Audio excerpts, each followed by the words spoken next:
ابو بکر رضی اللہ تعالیٰ عنہ نے بیان کیا کہ جب ہم غار ثور میں چھپے تھے تو میں نے رسول اللہ صلی اللہ علیہ وآلہ وسلم سے عرض کیا کہ اگر مشرکین کے کسی آدمی نے اپنے قدموں پر نظر ڈالی تو وہ ضرور ہم کو دیکھ لے گا۔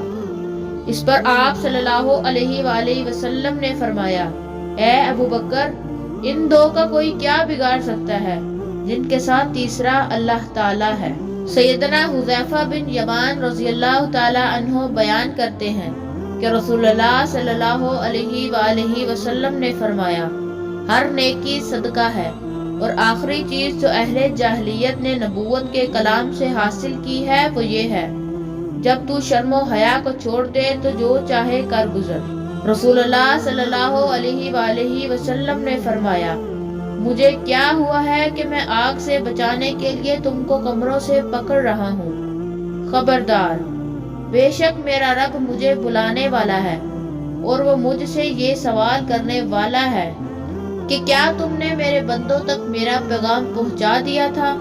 اور میں یہ کہتے ہوئے جواب دوں گا کہ اے میرے رب، میں نے ان تک پہنچا دیا تھا۔